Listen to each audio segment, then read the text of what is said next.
네, 코로나 이슈로 지금 넘어갈까 하겠습니다. 코로나가 결국 우리나라에서도 지금 대유행 단계로 접어들고 있죠.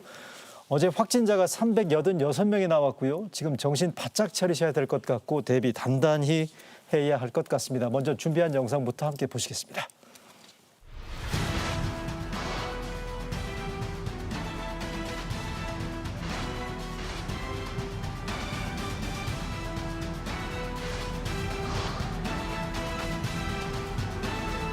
연말을 맞아 계획하고 있는 각종 모임을 최대한 자제해 주시고 필수적인 활동 이외에는 가급적 집안에 머물러 주십시오.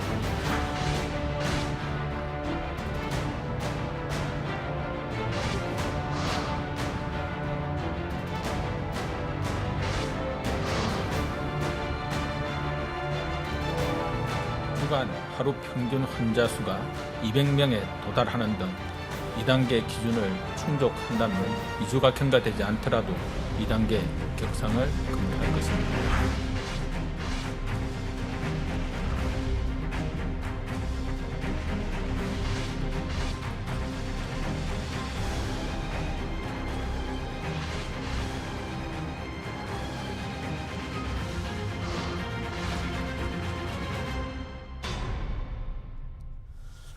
네, 이어서 코로나 소식으로 들어가겠습니다. 오늘 모신 두 분 소개해드리겠습니다. 코로나 브리핑으로 이제 국민들한테 꽤 친숙한 얼굴이죠. 중앙사고수습본부 전략기획반장이자 보건복지부 대변인입니다. 손영래 대변인 모셨습니다. 안녕하세요. 예, 안녕하십니까. 네. 고려대학교 안산병원의 감염내과 최원석 교수 함께하고 계십니다. 안녕하세요. 네, 안녕하세요. 어제 9시 뉴스에도 나오셨는데 네. 연휴 저희 KBS를 위해서 수고가 많으십니다. 네. 코로나 얘기, 지금 어제 신규 확진자 수가 나흘 연속 300명대를 기록했고요. 어제 0시 기준 386명이라는 거 방금 말씀드렸습니다만 특히 지금 수도권 상황이 심각한데 관련 화면 먼저 보고 설명드리겠습니다. 이게 어제 0시 기준이고요. 서울이 156명인데 이게 이 숫자가 서울 역대 최다 확진자 수라는 점 말씀을 드리겠습니다. 전체 전국 기준 386명인데 먼저 손 대변인께 제가 질문 드려볼게요. 이 자리에 보면 장관, 차관 늘 나오시면 제가 맨 먼저 물어보는 게 있습니다. 예. 그러니까 요 방금 나온 게 어제 기준이고 그럼 오늘 0시 기준 지금 결과 나온 게 있나요? 확진자. 사실은 그 약간 주말 요인 때문에 네. 저희가 일요일, 월요일은 약간 줄어듭니다. 아하. 약간 줄어드는데 이제 그 부분들은 감안해서. 말씀드린 것처럼 예, 주말 때문에 줄어드는 거인지라 보통 이제 화요일을 기점으로 다시 올라가기 시작하는 거라 전체 추세선을 보는 게 중요할 거라고 보고 있고 추세선을 보건 데는 계속 올라가고 있다고 판단하고 있습니다. 그렇죠. 대략 어제 수준 정도? 예, 그 정도 아마 좀 나올 거예요. 그렇죠. 그리고 이게 보면 토요일 확진이기 때문에 평일 확진과는 다른 데 차이가 있을 수밖에. 예, 그렇습니다. 토요일, 일요일 검사한 사람들이 일요일, 월요일, 화요일까지 영향을 좀 미치게 됩니다. 그러니까 알겠습니다. 일요일, 월요일, 화요일이 좀 줄게 되어 있죠. 그 얘기는 지금 아마 9시 반에 있다가 발표가 될 건데 이 숫자가 뭐 300명대나 어제 숫자보다 약간 숫자가 줄어든다고 해서 마음을 놔서는 안 된다라는 뜻으로 예, 이해하면 그렇습니다. 되겠네요. 네. 예. 자, 최 교수님, 먼저 이것부터 질문 드릴게요. 감염학회에 계시지 않습니까? 네. 어제 그제 나온 자료를 보니까 하루속히 2단계로 빨리 안 올리면 확진자 1000명 나올 거다라는 얘기. 요거 설명 가능할까요? 어떻게 네, 나온 건지. 일단 뭐 네. 이거는 어떻게 추정하느냐에 따라 좀 다를 수는 있습니다. 저희가 일일 감염 재생산 지수를 이제 한국역학회에서 분석하고 계신데 네. 그 자료 그리고 현재 환자 발생 숫자 그리고 이제 환자 한 명에서 다음 환자로 전파될 때까지 걸리는 시간 이제 이걸 가지고 간단하게 추정을 한 것이고요. 이렇게 추정을 해보면 지금 뭐 1.5 이상 그리고 이제 4.7일 정도의 간격으로 환자가 늘어나고 있고 현재 국내 발생자 수가 300명을 훨씬 넘어가고 있으니까 네. 이 상황이 호전이 되지 않는다면 또는 악화가 된다면 이렇게 한 3번 정도의 단계만 거쳐도 1000명을 넘어서게 되거든요. 그래서 아하. 그럴 수 있겠다는 거고요. 다만 하지만 이제 이런 예측은 뭐 어떤 결과를 맞추기 위한 것이 아니라 그런 상황이 발생할 수 있으니까 우리가 그런 상황이 오지 않도록 하자는 거거든요. 그래서 만약에 뭐 시민들께서 자발적인 어떤 노력을 기울이신다든가 아니면 정부에서 어떤 정책적 변화를 갖고 와서 뭐 거리두기가 더 올라간다든가 이러면 그런 일이 벌어지지 않을 수 있다고 생각합니다. 알겠습니다. 자, 손 대변인께 질문 드리겠습니다. 이번 그 코로나 유행이 3차 확산으로 뭐 규정을 한 것 같아요. 정부 입장에서도 보면 관련해서 볼 수 있는 게 지난 2, 3월에 대구 경북 신천지 사태가 있었죠. 8월 또 광복절 집회가 있었는데 그때하고 비교했을 때 어떤 차이점이 있는지 그리고 얼마나 심각한 건지. 일단 그 두 번의 이 유행 저희가 앞에서 경험했던 2, 3월 대구 유행과 대구 경북 유행과 8월에 있는 이 유행들은 약간 포커스할 수 있는 단일 집단들이 좀 있었습니다. 아하. 2, 3월의 대구 유행 같은 경우는 하나 이제 집중할 수 있는 신천지 집단들이 교회라고 하는 그 집단이 하나 있었고 8.15 쪽에서도 8.15 광복절 집회라든가 사랑제일교회처럼 다소 감염자들이 많이 뭉쳐 있던 그룹들이 있었기 때문에 사실 제가 방역 전략을 짤 때 그 위험 집단들을 선제적으로 검사를 함과 아하. 함께 사회적 거리두기를 올려서 국민들의 이제 이동량을 감소시키는 투트랙 전략을 써서 이걸 좀 안정화시켰습니다. 지금 현재 국면은 사실은 단일한 위험 집단을 규정하기가 쉽지 않습니다. 아하. 그러니까 일상생활에서 누적되어 있는 감염이 임계치를 넘기면서 아까 최 교수님 말씀하신 대로 지금 감염 재생 지수가 1.1대에서 거의 1.6대까지 급격하게 올라가는 상황입니다. 대생산 지수. 예, 그렇습니다. 그래서 이게 지금 일상생활에서 굉장히 다채롭게 감염이 전개되고 있다는 측면이 있어서 저희 예측은 아마 8월에 저희가 유행보다는 훨씬 클 거라고 지금 이 유행 자체의 국면이 크게 나타날 거라고 예측을 하고 있고 2, 3월에 대구 때보다 더 클 수도 있다라는 좀 위기감을 가지고 있습니다. 최 교수님, 지금 우리 손 대변인 설명도 보면 1, 2차 때보다 이게 훨씬 더 상황이 심각할 수 있다는 우려를 제기를 해주셨거든요. 방금 손 대변인 설명 가운데 재생산 지수가 1.5 이상으로 늘어났다는 부분들을 조금 이게 왜 이렇게 높아진 건지 그리고 이게 1.5로 늘어난 부분들은 어떤 결과로 이어질 수 있는지에 대해서 좀 설명을 좀. 네, 감염 재생산 지수라는 게 한 명의 환자가 몇 명의 사람에게 네. 전파시킬 수 있느냐를 말합니다. 그렇죠. 이게 1만 넘어가면 이제 감염 유행의 크기는 점점 커지게 되는 거거든요. 방역의 목표는 이 값을 1보다 낮아지게 만들어서 결국 유행이 줄어들거나 종식되게 만드는 것이고요. 이게 늘어나는 건 여러 가지 요인이 있습니다. 뭐 1회 접촉당 전파율이 늘어난다든가 또는 접촉의 횟수 자체가 는다든가 이런 것이죠.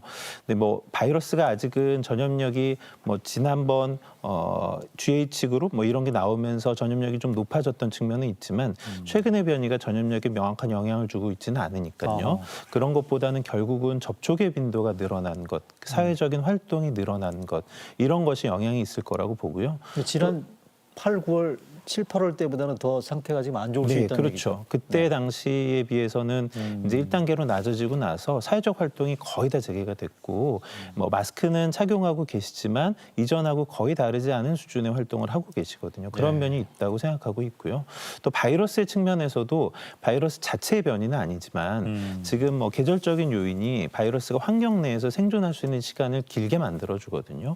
그러면 당연히 같은 조건에서 전파는 더 잘 일어날 수 있습니다. 날씨가 쌀쌀해지니까. 네, 그런 것도 영향이 있다고 생각합니다. 알겠습니다. 그러면 손 대변인 이건 어떻습니까? 어제 중대본 브리핑을 보니까 다음 주 400명대, 12월 초에 600명에 달할 거다라고 예측을 해주셨어요. 이거는 지금 보니까 전망치인가요? 아니면 혹시 우리가 지금 방역을 잘하고 개인 수칙을 지키게 되면 이 숫자를 600명 발생은 방지할 수 있다는 건지 이건 어떻게 봐야 되는 겁니까? 예, 그러니까 사실 내부에서는 네. 여러 가지 다양한 시뮬레이션을 좀 해보고 있는 중입니다. 아하. 다만 이제 그 과정 가운데 숫자가 딱 몇 명일 거다라고 예측하는 거는 좀 뭐 여러 가지 그렇죠. 오차의 가능성이 있을 네네. 것 같고요. 네. 확실한 건 저희가 이제 거리두기 효과라고 하는 게 보통 한 열흘에서 보름 정도 뒤부터 나타나기 때문에 현재의 상황상은 다음 주말 정도까지는 이 감염의 확산 속도가 떨어질 요인들이 그다지 보이지 않습니다. 다음 주말까지. 예, 따라서 그러니까 다음 주말이라는 게 내일서부터 시작하는 주요? 아니면? 예, 내일부터 예. 시작하는 한 주 정도는 네네. 계속 지금 증가 추이가 올라가는 경향을 보이고 있는데 하루에 발생 환자 수가 100대였다가 200대로 올라갔다가 지금 전국적으로는 지난 금요일부터 그러니까 그제부터 300대로 지금 올라가 있는 상태입니다. 수도권은 지금 200명대로 올라가 있는 상태고 이런 어떤 하루에 발생하는 환자의 증가폭이 커지는 현상이 다음 주말 정도까지는 계속될 거라고 지금 보고 있고 400, 500, 600까지 갈 여지가 예. 충분히 열려 있다. 예, 그 정도 수치까지는 지금 각오를 하고 네. 거기에 대한 준비도 해야 되고 좀 그 수치를 줄이기 위해서 지금 저희가 좀 노력하면은 한 열흘 정도 뒤부터 이제 좀 줄어들 거다라고 지금 보고 있습니다. 앞으로 열흘 뒤쯤서부터는 예, 그러니까 그렇습니다. 12월 초서부터는 지금부터 열심히 하면 예, 숫자를 낮출 수 있는 걸 기대할 수 있다라는 건데 그래서 2단계 지금 즉각 올려야 된다라는 거 아니겠어요? 네, 그렇죠. 네. 이제 저희의 관점에서는 단계 상향이 필요하다는 거죠. 물론 지금 뭐 1단계 적용하고 나서 효과를 보는 데까지 시간이 걸린다라는 점에 저도 동의하는데요.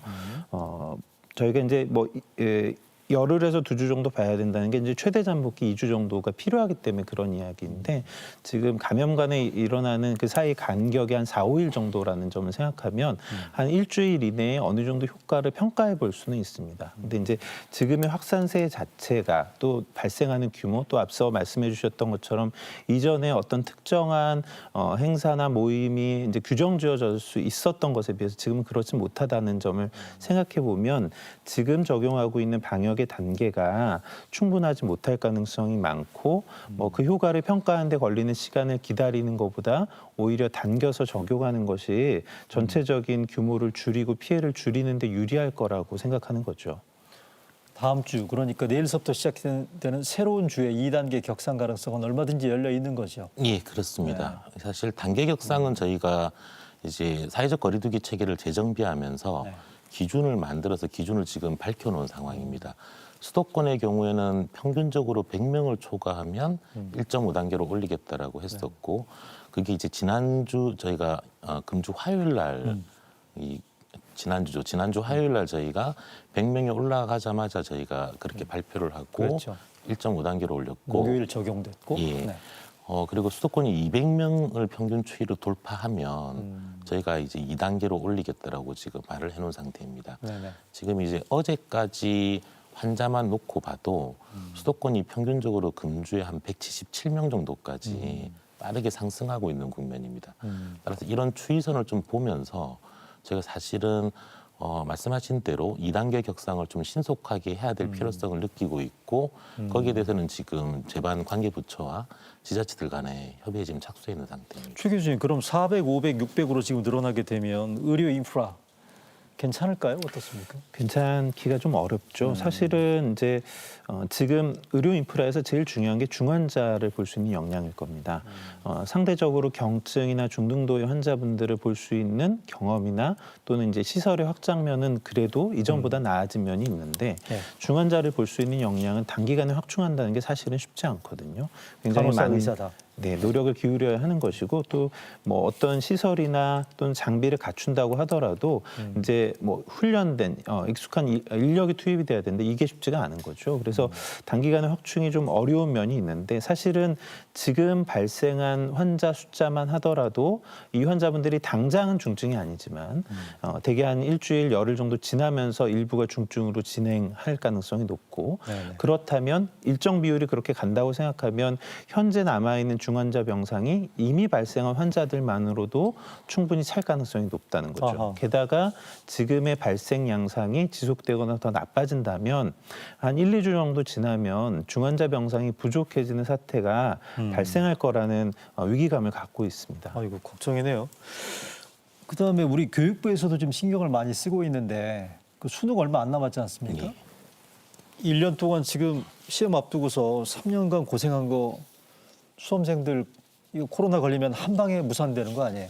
예, 그렇습니다. 지금 정부 차원에서도 이 부분들에 대해서도 나름대로 신경을 좀 많이 쓰고 계시는 거죠? 예, 지금 수능 특별 방역 주간이라고 해서 수능 전까지 이제 학생들의 방역 관리 쪽을 철저하게 좀 강화시키는 작업들을 하고 있습니다. 네. 또한 이제 아무래도 지금 현재 상황 자체가 점점 감염 위험성이 커지고 있기 때문에 뭐 접촉을 할 수 있는 학생들도 늘 수 있고 심지어는 코로나19에 감염돼서 환자가 되는 학생들도 있을 거라고 보고 있기 때문에 그러겠죠.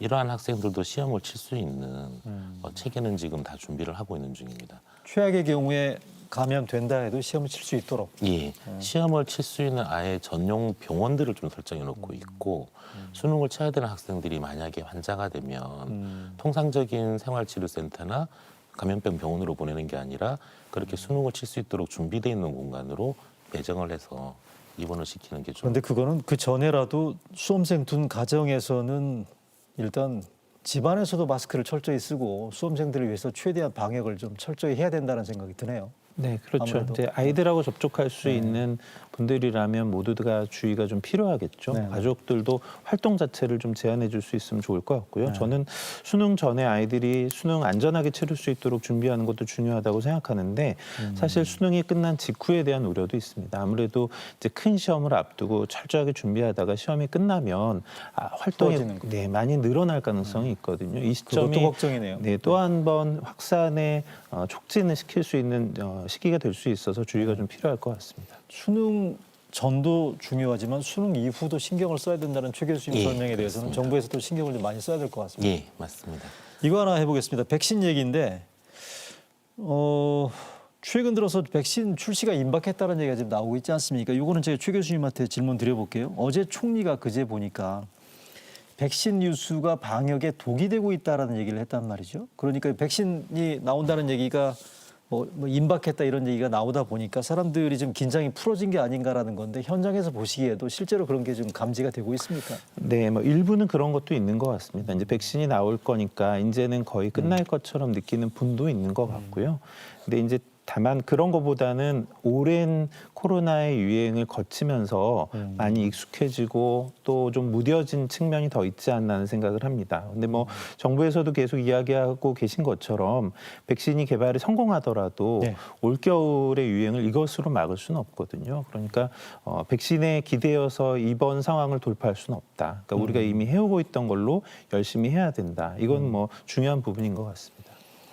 그러네요. 올겨울은 백신으로 못 막는다는 얘기시잖아요. 지금. 예, 그렇습니다. 그러면 요거는 조금 같은 질문 드려볼게요. 실제로 보건당국에서 보시기에도 백신 관련 뉴스가 그 방역에 긴장 이완에 어떤 영향을 미치는 게 보이나요? 어떠세요? 그러니까 백신의 뉴스량이 많아지고 있고 관심도가 높아지는 거는 아무래도 이제 여러모로 볼 때 국민들께서 많이 지치셨기 때문에 이 백신이 좀 한시라도 빨리 들어올 수 있지 않느냐라고 하는 그런 기대감 때문에 그렇게 뉴스량도 많아지고 관심도 높아지고 있다고 보입니다. 그렇게 보시는군요. 하여간 그래서 KBS도 보면 저희도 백신 관련 뉴스에 최대한 신중을 기하고 있다는 말씀을 좀 드리겠습니다. 확인 안 된 이런 백신 뉴스가 국민들한테 말씀하셨습니다만 성급한 기대를 불러올 수 있고요. 이게 또 개인 방역에 대한 긴장으로 이어지는 거는 결코 이건 바람직하지 않다라고 보기 때문에 저희들도 이 부분들에 대해서 각별하게 좀 의식하고 있다는 부분들을 좀 설명을 드리고요. 최근 이게 백신 뉴스 하나 좀 더 말씀을 드려보면 어쨌든 궁금증이 이걸 우리가 언제쯤 받게 될 수 있을 것인가라는 게 초미의 관심인데 최근 잇따르는 기사나 외신들을 보게 되면 미국도 그렇고요. 좀 앞당길 수 있을 거다라는 얘기가 나오는데 우리한테도 이게 영향이 좀 있을까요? 최 교수님.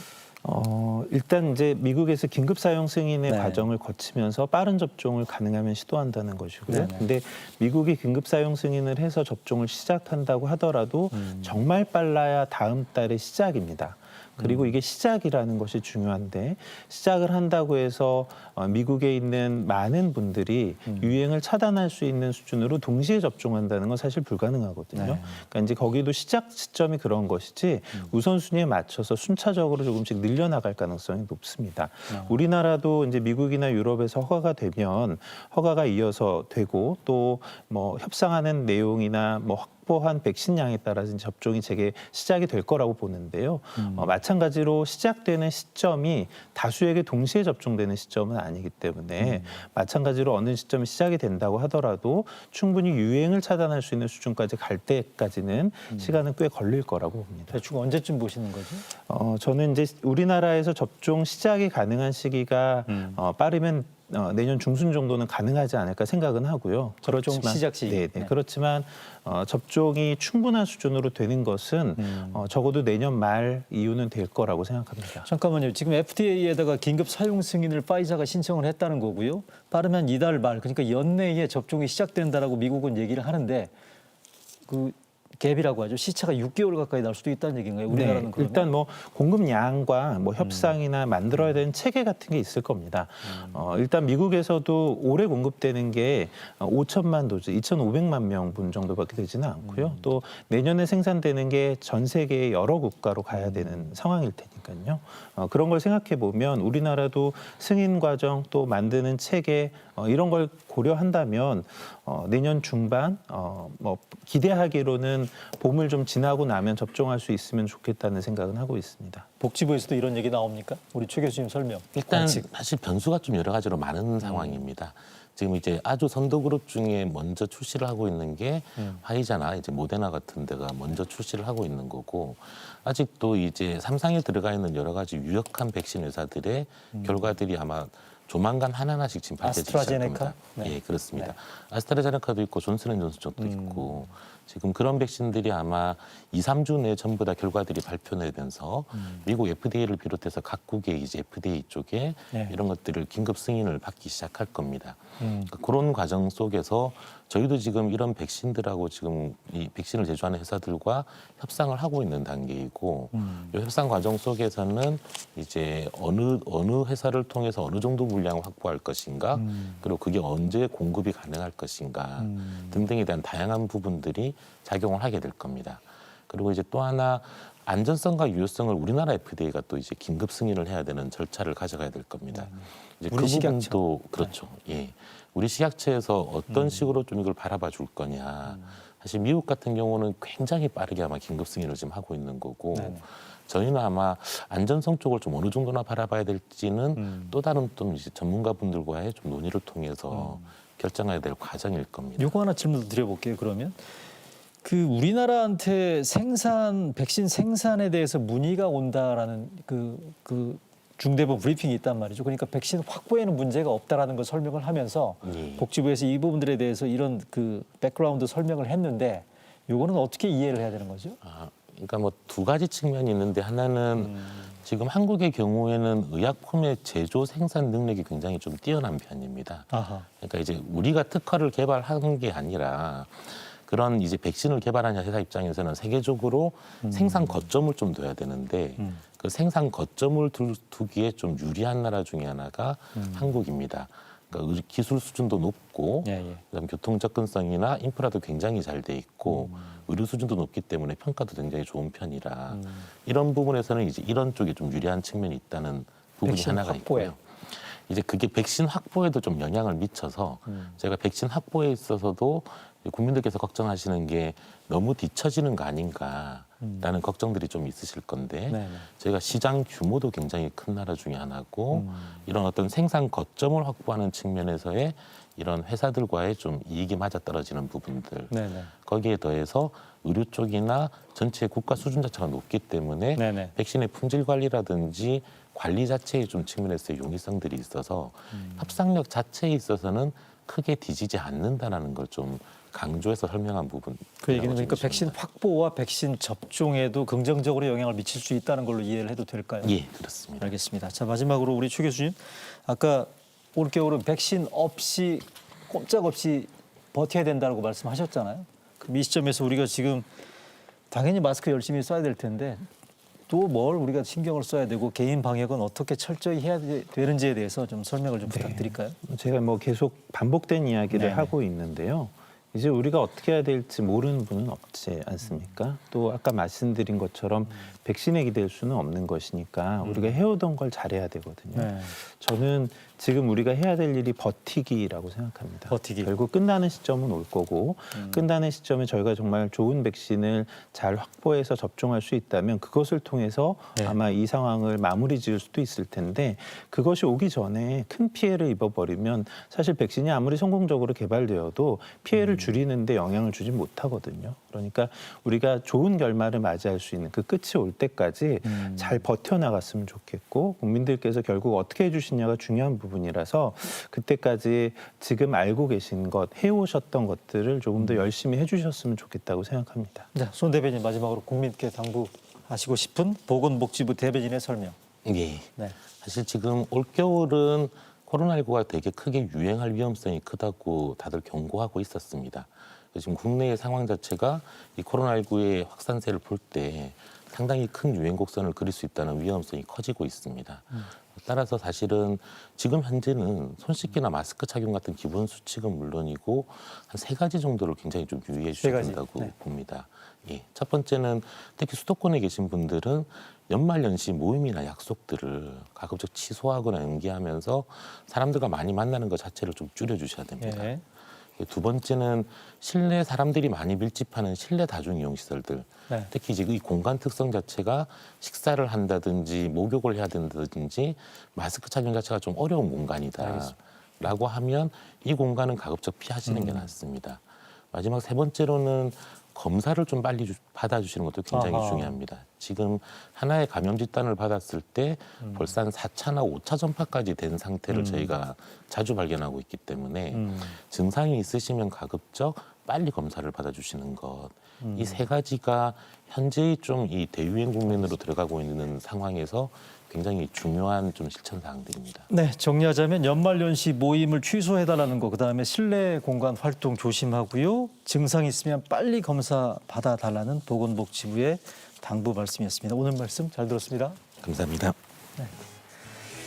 네, 전국 어딜 가든 지금 요즘 안전한 데가 없습니다. 방역 당국의 설명대로 지금은 마스크 올려 쓰시고요.